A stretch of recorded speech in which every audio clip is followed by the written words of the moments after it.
Hola, mi amigo querido. Mira, entre las extrañas figuras que aparecen en el Apocalipsis, la apertura de los 7 sellos y consecuentemente los 4 jinetes misteriosos están entre las que más asustan a aquellos que no conocen la palabra de Dios. Esta profecía también es una de las que alimenta la imaginación de los profetas, entre comillas, del fin del mundo. Muerte, sangre, espada, hambre y peste son pues ingredientes para preparar un cóctel de terror y llevar a la desesperación y al miedo al hombre moderno, ya afligido por la violencia que prevalece en nuestros días. Pero, ¿qué hay detrás de esos misteriosos caballos y sus jinetes? Para entender esta profecía, mira, es necesario no perder de vista el conflicto cósmico que comenzó en el cielo y se trasladó a este planeta. A lo largo de la historia, el enemigo, desde el cielo, ha tratado de atraer la adoración de los hombres hacia su persona y al mismo tiempo ha intentado desvirtuar, torcer la palabra de Dios. Para conseguir estos dos objetivos, él emplea todos los medios posibles. Engaña, seduce, miente, oculta, disfraza. Y cuando esto no le da resultado, persigue, usa la violencia, mata y destruye. La profecía de la apertura de los 7 sellos muestra cómo reaccionó la iglesia, cómo reaccionaron los cristianos frente a las embestidas del enemigo en los diferentes periodos de la historia.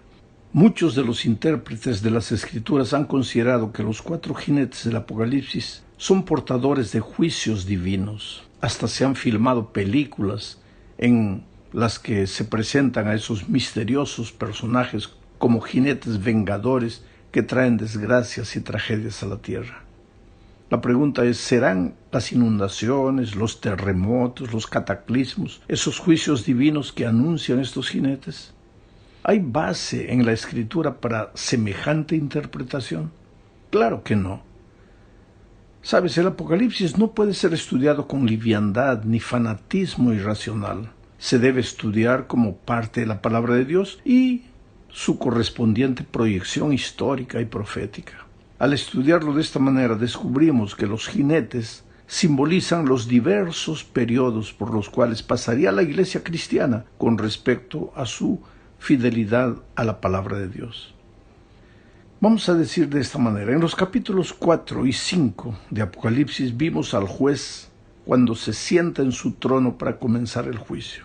El apóstol Juan empieza la narración de esta manera en Apocalipsis 5:1.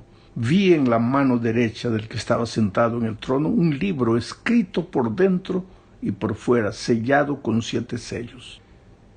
Mira, el libro está sellado con 7 sellos y cuando se haya abierto el último sello, pues ahí la historia del conflicto entre el bien y el mal habrá llegado a su fin. Cristo volverá para llevar a sus hijos, aquellos que permanecieron fieles a Él. Este es un momento solemne. Cuando se abre el primer sello, según Apocalipsis 6:2, apareció un caballo blanco. El que lo montaba tenía un arco y le fue dada una corona y salió venciendo y para vencer. Con este símbolo se revela la pureza. El blanco es pureza. Se revela el triunfo del Evangelio sobre el paganismo en los comienzos de la iglesia cristiana. Tú sabes que el blanco pues siempre se usa en las Escrituras como símbolo de pureza. Imaginemos el cuadro. Jesús acaba de resucitar y ha regresado al cielo. Ahí está la iglesia que ha fundado en el primer siglo. Jesús había venido a este mundo no solo para salvar a los hombres, sino para confirmar una verdad incuestionable. Al Señor, a tu Dios, adorarás y solo a Él servirás. Y también para enseñar que la palabra de Dios es inmutable y eterna. Estos son los 2 puntos críticos que el enemigo trata de torcer. La figura del caballo blanco nos revela cómo se comportó la iglesia durante el primer siglo frente a los ataques del enemigo. Fue un periodo de conflicto entre la verdad y el error, entre la verdadera y falsa adoración. La iglesia fue cruelmente perseguida porque no se inclinaba ante César. ¿Te imaginas quién estaba por detrás de César? Pues claro, el diablo. También la iglesia fue perseguida por su fidelidad a la palabra de Dios.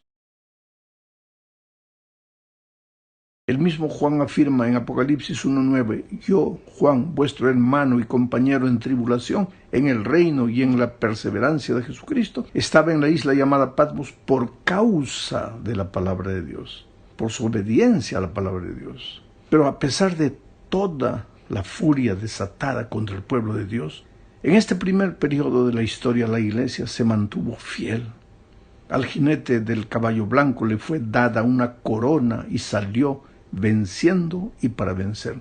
Y la iglesia venció frente a las embestidas del enemigo.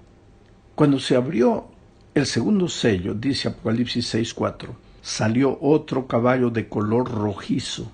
Al que lo montaba le fue dado poder para quitar la paz de la tierra y hacer que se mataran unos a otros. Y se le dio una espada muy grande. Ya vimos que el caballo blanco simboliza la pureza de la iglesia en el primer periodo de la historia de la iglesia.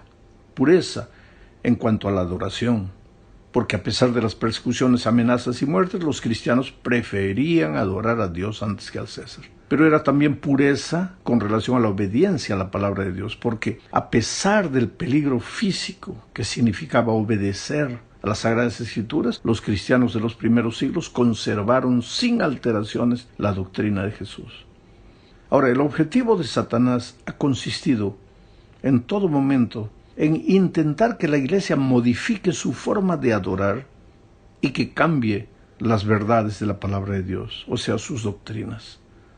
Y si no pudo mediante la persecución, pues entonces trataría por otros medios. El caballo rojizo representa discordias, discusiones, controversias entre los propios hijos de Dios. El rojo es el color de la sangre.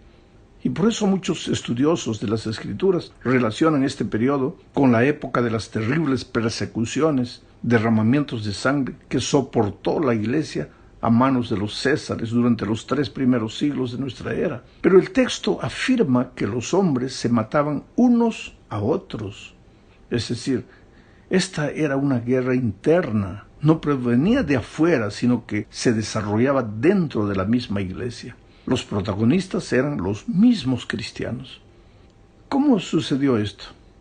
Voy a explicar. El emperador Constantino, por ejemplo, se convirtió al cristianismo y eso fue motivo de mucha alegría para los cristianos de la época. ¿Te imaginas lo que pasaría hoy si el presidente Trump se convirtiera al mensaje? Solo que Constantino adoraba al sol en el día consagrado al dios sol, que era el domingo, y el emperador, ahora convertido nominalmente, introdujo igualmente el domingo en la iglesia como un día especial de adoración. Los cristianos nunca se habrían atrevido a adorar al sol, pero hicieron una pequeña, entre comillas, concesión al adorar a Dios, pero en el día consagrado al sol. Casi nada, en la opinión de ellos, ¿no es cierto? El sábado pasó a ser un mero detalle, y lo importante era adorar al verdadero Dios, sin prestar demasiada atención al día en que se lo hacía. Y de este modo el enemigo consiguió lo que quería, alterar la pureza de la doctrina bíblica. Por otro lado, la iglesia había crecido. Había iglesias cristianas en las ciudades más grandes de la época. ¿A quién deberían ellos obedecer? Los cristianos. Era necesario que hubiera una cabeza. En ese tiempo todos consideraban que Jesús era la cabeza de la iglesia. Pero en vista de que Él ya no estaba presente, alguien debía asumir la dirección. Y lo más natural era que fuese el obispo de alguna de las iglesias que ya existían. ¿Pero cuál de ellos? Pues bien, si Roma era el poder político que había dominado al mundo, era lógico que el obispo de Roma pasara a ser el jefe de la iglesia.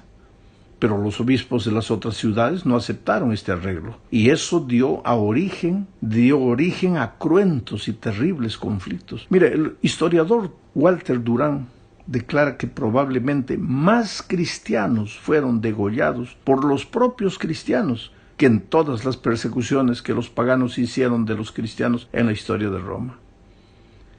Ahora, lo que impresiona es que la profecía ya se había referido a este lamentable episodio. La iglesia cristiana de ese periodo, simbolizada por el caballo rojizo, y a cuyo jinete se le dio potestad para terminar con la paz de manera que los hombres se dieran muerte unos a otros, se cumplió cabalmente con esta profecía. Cuando se abrió el tercer sello, y ahora vamos avanzando en el estudio, San Juan dice, Apocalipsis 6:5, miré y vi un caballo negro, el que lo montaba tenía una balanza en la mano. Sabes, el color negro es la antítesis del blanco, lo contrario del blanco. Si el blanco representa pureza, ya te puedes imaginar la degradación que simboliza este tercer jinete.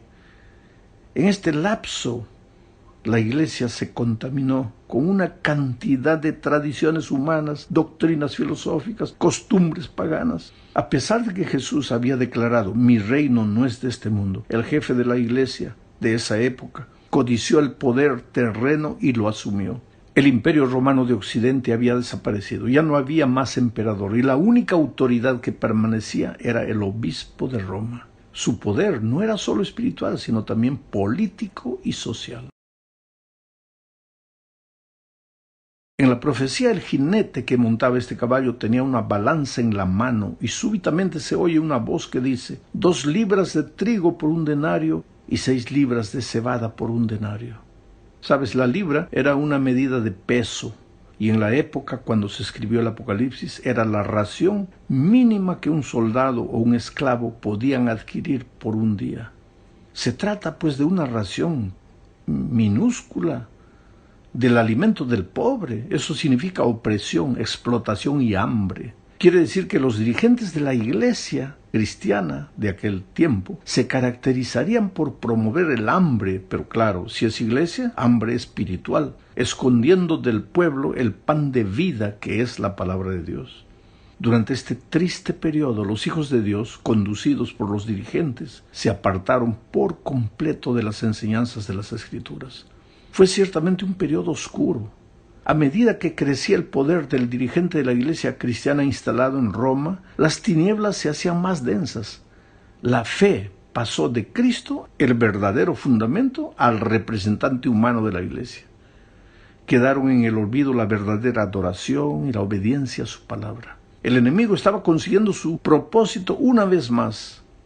Pero la voz que habló cuando apareció el caballo negro también dijo, no dañéis el aceite ni el vino. ¿Qué significa esto? Pues habría un remanente que a pesar de todo permanecería fiel a las enseñanzas divinas, y ese remanente estaba simbolizado por el aceite y el vino. Vamos a la tercera parte del estudio. Cuando se abrió el 4º sello nuevamente, se llamó a Juan para que mirara lo que estaba para suceder. Y él lo relata de esta manera, Apocalipsis 6, 7 y 8. Miré y vi un caballo amarillo. El que lo montaba tenía por nombre Muerte, y el Hades, la morada de los muertos, lo seguía, y le fue dada potestad sobre la tierra, sobre la 4ª parte de la tierra, para matar con espada, con hambre, con mortandad y con las fieras de la tierra. Ah, mi amigo querido, mira, con esta descripción, pues, los terroristas de la religión dicen barbaridades, o le hacen decir a la Biblia barbaridades. No es muy difícil salir y asustar a la gente con la imagen de un jinete montado sobre un caballo amarillo, pálido, dicen otras versiones, un jinete que disemina la destrucción sobre la 4ª parte de la tierra. Pero ya vimos que la visión de los 4 jinetes es solo una profecía que se refiere al modo como el cristianismo reaccionó a los ataques del enemigo en los diferentes periodos de la historia. La visión del caballo amarillo simboliza el periodo cuando se consuma la degradación de la Iglesia cristiana. Esta degradación comenzó en el periodo simbolizado por el caballo rojizo, se acentuó en el periodo del caballo negro y se volvió terrible en el periodo del caballo amarillo. La iglesia pura que Jesús estableció y que los apóstoles y los primeros cristianos conservaron sin contaminación durante los primeros siglos, lentamente fue corrompiéndose. Cuando llegamos a la Edad Media encontramos una iglesia que es cristiana pero solo de nombre, y que ni siquiera es la sombra de la iglesia pura que Jesús fundó. Para esta época los cristianos estaban adorando imágenes, esculturas de santos en el nombre de Dios. Los presuntos cristianos de este periodo habían cambiado los mandamientos de Dios con el argumento de que la Santa Madre Iglesia tiene derecho a hacerlo. Pero eso no bastó. La Iglesia persiguió a quienes se atrevían a obedecer la Biblia. Eso sucedió en el periodo de la absoluta supremacía de la Iglesia durante la Edad Media. La historia universal hasta hoy registra todo esto. La Iglesia instaló un sistema espantoso, jamás visto antes y conocido como Santa Inquisición. ¿Para qué? Para torturar, dar muerte, destruir a todos los que no aceptaban las doctrinas contaminadas que la Iglesia enseñaba a esa altura de la historia. Por eso su nombre era muerte. En la cuarta parte de este estudio, leamos Apocalipsis 6, 9 y 10. Cuando abrió el quinto sello, vi debajo del altar las almas de los que habían sido muertos a causa de la palabra de Dios y del testimonio que ellos tenían, y clamaban a gran voz diciendo: ¿Hasta cuándo, oh soberano Señor santo y verdadero, no juzgas y vengas nuestra sangre sobre los que moran en la tierra? Tú te darás cuenta, querido, que aquí ya no se hace desfilar más caballos ni jinetes. Aquí Juan tiene otra visión, las almas de los muertos. La palabra alma en la Biblia se refiere a un ser humano vivo, no a un espíritu desencarnado. Ese es un tema que tendría que explicar en otra ocasión, pero tú sabes eso. Aquí se describe el martirio de los cristianos perseguidos por causa de su fidelidad a Dios. El pueblo de Dios clama pidiéndole a Dios que intervenga y que lo reivindique. ¿Y cuál fue la respuesta del cielo a las oraciones del martirizado pueblo de Dios? A los santos mártires se les dieron túnicas blancas como respuesta. Esas túnicas blancas representan la justicia de Cristo. Luego se les dijo que tendrían que descansar hasta completar el número de sus hermanos que pasarían por una experiencia similar. Los santos mártires no resucitarán, ni serán vindicados hasta la segunda venida de Cristo y el comienzo del milenio. La escena del quinto sello se aplica históricamente a los periodos previo y posterior a la Reforma, en los que millones fueron martirizados debido a su fidelidad.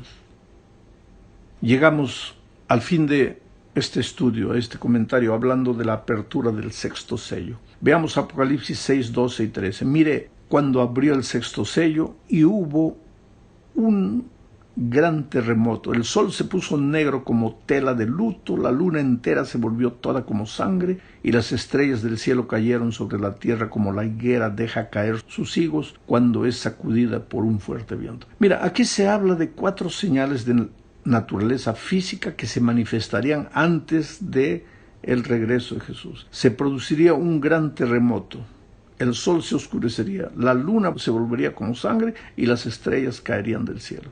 ¿Se ha cumplido esto en el curso de la historia? Veamos, la historia registra muchos terremotos, pero todos reconocen unánimemente que el terremoto de Lisboa fue uno de los más terribles, grandes de la historia, aunque últimamente han aparecido terremotos terribles. O sea, ya se está cumpliendo, se ha cumplido. Este terremoto de Lisboa ocurrió el 11 de noviembre de 1755 y tuvo consecuencias sociales, teológicas y filosóficas sin precedentes. Ahora, el día más oscuro, este fenómeno ocurrió cuando el invierno estaba apenas terminando en Nueva Inglaterra, en el nordeste de los Estados Unidos. 4 años antes se había declarado la independencia de ese país. Solo había pasado 15 años de la tragedia de Lisboa cuando durante la mañana del 19 de mayo el sol se ocultó a las 10 de la mañana. Las sombras de la noche envolvieron los estados de Nueva Inglaterra. El día se convirtió en noche cerrada, de manera que hasta las aves del corral se fueron a guarecer en sus gallineros y sus nidos. Esa misma noche la luna salió roja como sangre, en cumplimiento cabal de la profecía. ¿Pero por qué en ese tiempo? ¿Por qué no antes y por qué no después? Acuérdate de que Jesús había dicho: inmediatamente después de la tribulación de aquellos días, el sol se oscurecerá, la luna no dará su resplandor. La persecución de la gente que estudiaba las Escrituras contra la voluntad de la Iglesia terminó en Europa a mediados del siglo XVIII. El último hereje martirizado en Francia murió en 1762. Era un pastor de la Iglesia Reformada francesa. La profecía decía: inmediatamente después de la tribulación de aquellos días. ¿Te das cuenta de con cuánta exactitud se cumplen las profecías? Todo sucedió inmediatamente después de eso. Finalmente, la caída de las estrellas, un extraordinario evento, está registrado en la historia. Millares de estrellas fugaces cayeron en una impresionante lluvia, tal como estaba anunciado por la profecía. Muchos salieron aterrorizados, postrándose y suplicando la misericordia divina. Otros, que conocían las Escrituras, se regocijaron. Este acontecimiento sucedió en la costa oriental de los Estados Unidos y fue importante para la astronomía porque a partir de ese momento comenzó el estudio de las estrellas fugaces. Como puedes ver, todas las señales del regreso de Cristo están cumplidas. Y el consejo de la Escritura es: cuando veáis todas estas cosas, conoced que está cerca a las puertas. La segunda venida de Cristo es un acontecimiento inminente. Está llegando el momento del ajuste de cuentas. La invitación ya se hizo. Jesús esperó por siglos el regreso de sus hijos. Pero está llegando el momento en que nosotros volvamos a la casa. Es hora de prepararnos.